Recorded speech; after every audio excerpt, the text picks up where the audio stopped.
Kadalasan niyang request sa akin dito mga mare, spicy butter garlic prawns. So ngayon, iibahin natin yung recipe.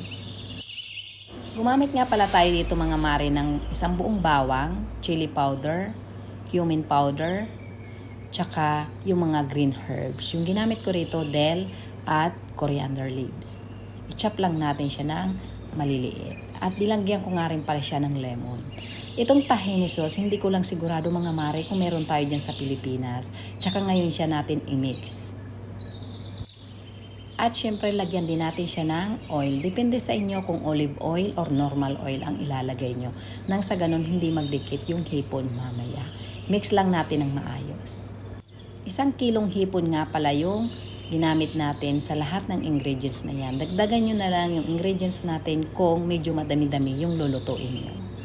Medium size yung ginamit ko, mas maisa na kung large size yung gagamitin natin. I-marinate lang siya natin ng 30 minutes to 1 hour nang sa ganon mas manuot ang lasa doon sa hipon nung ginawa nating pampalasa. Pagpasensyahan nyo na nga mga mare ang boses natin ngayon. Sadya talagang hindi kaaya-aya kasi nga inuubo na ako ng ilang araw. Siguro dahil sa weather dito, paiba-iba.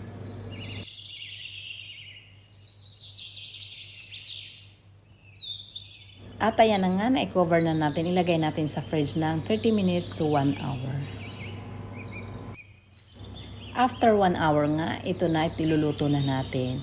Itong klaseng marination mga mare, pwede nyong gamitin sa pang-grill o pwede rin lutuin natin sa kawali.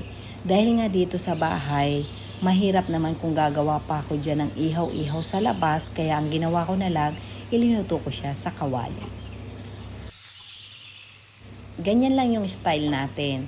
Pagkatapos niyan, medyo namula-mula siya, saka ko ngayon siya babalik ta rin. Madali lang naman din maluto ang hipon.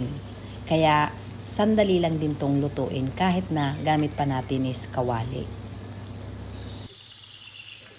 Pagkatapos ko ngang maluto siya ng bahagya, kung mapapansin nyo mga mare, inisa-isa ko siyang baliktarin at makikita nyo hindi pa siya talagang lutong-luto, saka ko ngayon pinagsama-sama siya sa kawali. Mas bet ko talaga lutuin sa kawali than sa iihawin kasi ang kalalabasan nito mga mare, juicy talaga yung ating hipon. Sana magustuhan nyo rin. Thank you for watching. God bless.